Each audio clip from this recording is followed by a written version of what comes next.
So I'm going to be talking to you today about something a little bit different than we've heard for the rest of the morning, which is actually switchgrass and big bluestem varieties for forage and hay production in Southern Ontario.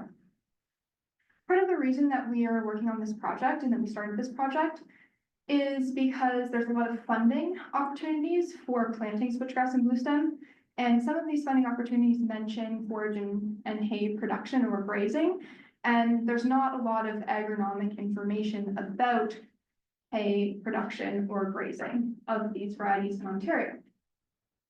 And to give you a bit of a list here, we know a lot of agronomic information about growing these for biomass production, but we don't know a lot about forage production, including the quality you might get, optimal quality of switchgrass and bluestem in Ontario, the potential yield you'd get at this optimal quality, the number of cuts, and the potential dates of those cuts, as well as a major concern being stand persistence. Once you cut these at a different time, are they going to be coming back?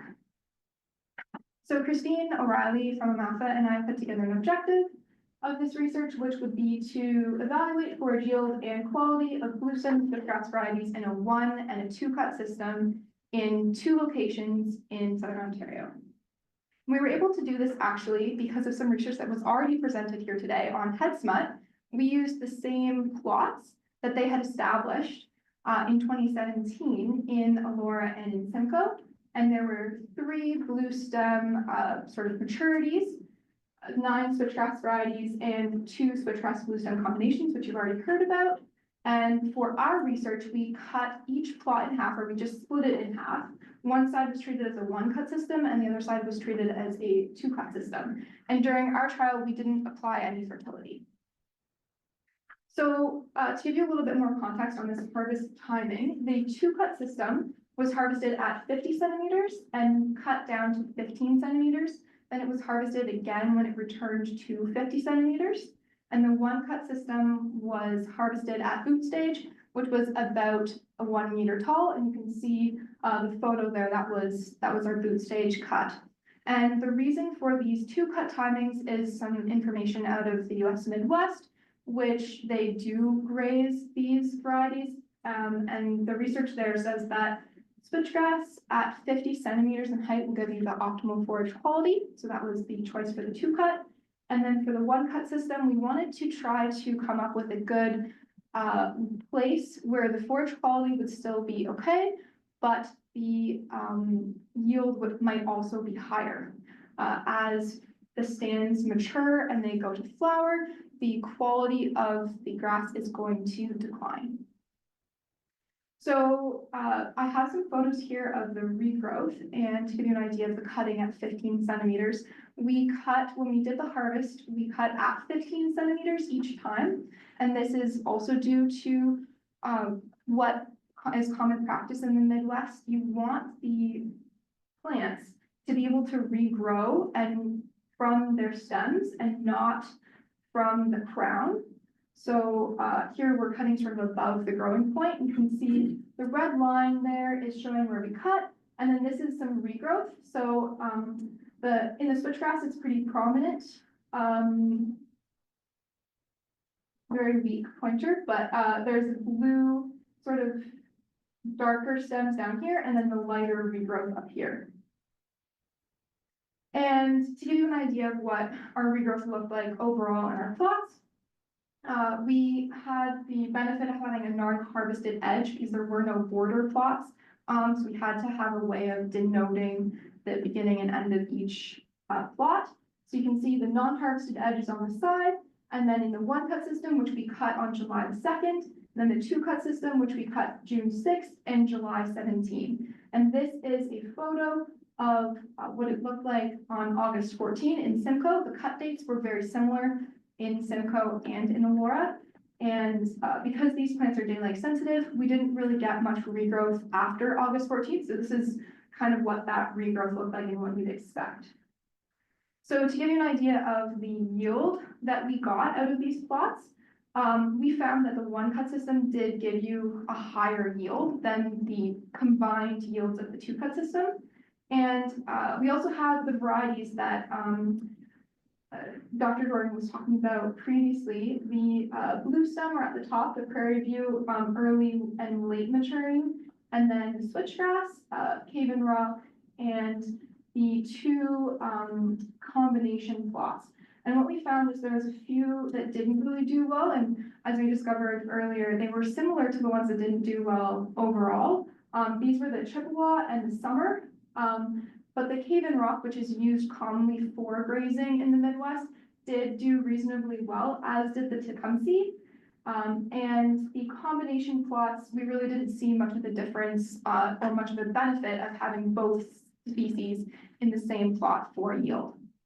To give you an idea of how much biomass these plots would have produced had we not cut them, you can see at the bottom, the Prairie View Early and the RC Tecumseh 4 were the ones that we took sort of a comparative sample for.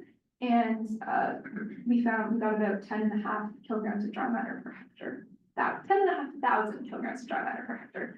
10 would be very low. So forage quality was another thing we were looking at, and we found that the highest forage quality was where we expected to be in the two-cut system, so earlier in the year. And this produced a crude protein, an NEL, and an NDF D48, similar to that of Timothy, which does make sense. Of course, it's not really comparable to the quality that you get from an alfalfa hay. And I've done a bit of a math for you here too with the energy in the stand. So the net energy lactation that I had in the previous slide, I multiplied by the amount of yield that each cut gave us. And we found that the one cut system did give you a little bit of edge just on the energy grown in the stand. So if you were going to be cutting these for hay, a one cut system would probably be so far what we found to be the best. But if you are possibly considering grazing these, sort of put together an idea of what you might want to do, and it would be more convenient probably to use a two-cut system here, even though your yield would be a little bit less. We found that if you grazed in June, when we did this first cut of the two-cut system, you could then harvest your cool season perennials for hay, which would give a higher stored feed quality. And then you could graze these again in July, which would give your cool season varieties a chance to recover in a hot, dry condition. So next steps, one of the things we'd really like to do is evaluate the persistence after cutting these, which we are going to be doing this spring, harvesting some crown tissue to do non-structural carbohydrate sampling, so sugar sampling, to see how well the recovery of these might be and how well they lasted over the winter. And we'll also be doing some plant cover scoring, which we took some baseline plant cover during last season's growing time, and we'll be doing it again this year. So in conclusion, so far, this project is 1 out of 2 years have been completed, and we've found that Switchgrass or Bluestem for hay or pasture might be just another tool, strategy for your resource kit, something that you could use these stands for, or something that at least we now have some agronomic data for. And future directions, we didn't apply any fertility in our trial, but looking at improving yields a little bit with the most economic rate of nitrogen might be a really good next step. And we'd also like to look at the forage quality and regrowth after July 15.